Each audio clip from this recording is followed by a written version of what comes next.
Jawa Tengah menjadi daerah penyebaran COVID-19 tertinggi di Jawa Tengah. Namun dengan dukungan dari daerah sekitar, antrean di depan instalasi gawat darurat rumah sakit rujukan tidak lagi terlihat. Lonjakan kasus COVID-19 pasca Lebaran disinyalir merembes ke wilayah di sekitarnya. Namun setelah bantuan datang dari berbagai pihak, termasuk Kementerian Kesehatan yang mengirimkan puluhan ventilator dan tenaga medis, pelayanan pasien perlahan mulai terkendali. Pasien yang datang ke RSUD bisa langsung ditangani. Meski demikian, antisipasi penyebaran juga dilakukan dengan tetap meningkatkan tes PCR yang dibantu laboratorium bergerak dari Kementerian Kesehatan.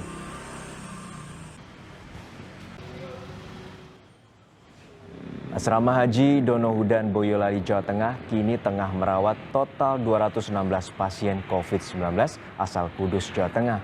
Kini para pasien yang umumnya bergejala ringan hingga sedang itu tengah menjalani isolasi mandiri. Sebelumnya pada Selasa kemarin ada 124 pasien asal Kudus dibawa ke Asrama Haji Donohudan. Selain merawat pasien asal Kudus, tempat isolasi terpusat ini juga merawat 173 pasien corona asal Sororaya. Menurut rencana, 7 hari mendatang para pasien akan menjalani tes PCR. Sesuai instruksi Panglima TNI dan Kapolri, Asrama Haji Donohudan menjadi lokasi para pasien isolasi mandiri.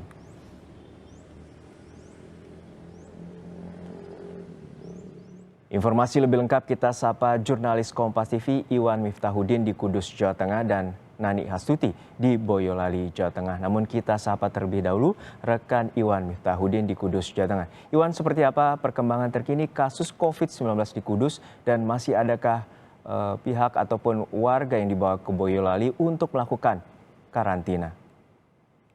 Ya, selamat siang Juno dan saudara.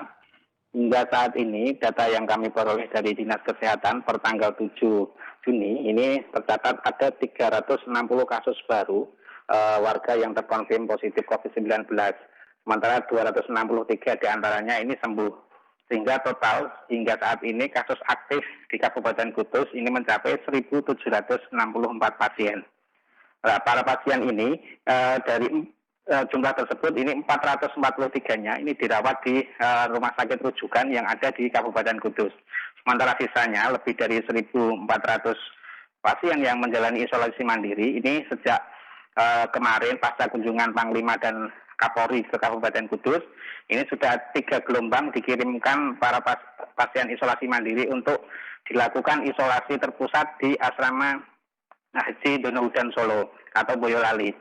Para pasien isolasi mandiri ini rencananya memang akan dipusatkan di sana mengingat ada dugaan bahwa klaster isoman ini juga menjadi penyebab tingginya angka COVID-19 di Kabupaten Kudus. Demikian, Juno. Ya, Iwan, hingga saat ini seperti apa kebutuhan tenaga kesehatan di Kudus? Tentu kita melihat bahwa ada angka 1.700 pasien yang aktif dan tercatat terkonfirmasi positif COVID-19. Ya, untuk kondisi para pasien yang dirawat di 7 rumah sakit rujukan, saat ini masih mendapatkan perawatan intensif dari tenaga kesehatan. Dan beberapa waktu lalu pasca kunjungan Menteri Kesehatan ke Kabupaten Kudus, ini Menteri Kesehatan juga memberikan beberapa bantuan, diantaranya seperti 30 alat ventilator, kemudian juga tenaga medis. Tenaga medis ini terdiri dari dokter spesialis dan para perawat, mengingat tingginya para tenaga kesehatan di Kabupaten Kudus yang juga terpapar COVID-19. Selain itu, dari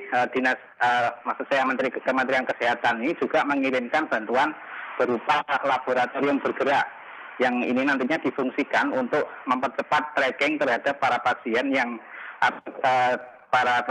atau keluarga pasien yang di situ terkonfirmasi positif COVID-19.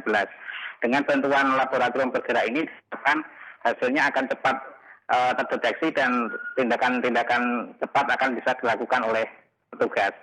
Seperti itu, Juno. Baik, hingga saat ini tercatat ada 1.764 kasus aktif positif COVID-19 di Kabupaten Kudus dan 443-nya telah dirawat di rumah sakit rujukan di Kabupaten Kudus dan sisanya 1.400 lebih akan dibawa ke Asrama Haji Donohudan di Boyolali, Solo atau di Jawa Tengah dan akan bertahap secara 3 gelombang. Dari Kudus kita menuju ke Boyolali bergabung dengan jurnalis Kompas TV Nani Hastuti di Boyolali, Jawa Tengah. Nani, hingga saat ini bagaimana kondisi pasien COVID-19 asal Kudus yang kini tengah dirawat di Asrama Haji Donohudan? Ya, terima kasih. Hari kedua di Asrama Haji Donohudan Boyolali ada sekitar 216 pasien OTG yang berasal dari Kudus. Hari pertama kemarin, Minggu malam, dan Senin siang ada sekitar 92 orang pasien OTG yang masuk. Kemudian Senin malam ada tambahan lagi sekitar 124 pasien OTG. Total ada sekitar 216 dan untuk pasien lainnya yang berasal dari Solo Raya awalnya ada 173 orang, tapi kini bertambah lagi menjadi 185. Ya, Nani, bila Asrama Haji Donohudan penuh yang seperti Anda sampaikan ada 185 tambahan juga dari Solo Raya selain dari warga Kudus yang tadi totalnya ada 1.400 yang akan dibawa ke Asrama Haji Donohudan secara bertahap. Lalu apakah telah disiapkan alternatif lain jika isolasi ataupun ruang isolasinya penuh? Iya, betul sekali. Kapasitas di Donohudan ini 800 bed. Apabila di sini tidak muat, Satgas COVID akan menyiapkan 3 tempat alternatif lainnya, yaitu ada di Diklat Trondol, Semarang, ada di Islamic Center Semarang, dan juga kediaman Wali Kota Semarang. 3 tempat itu.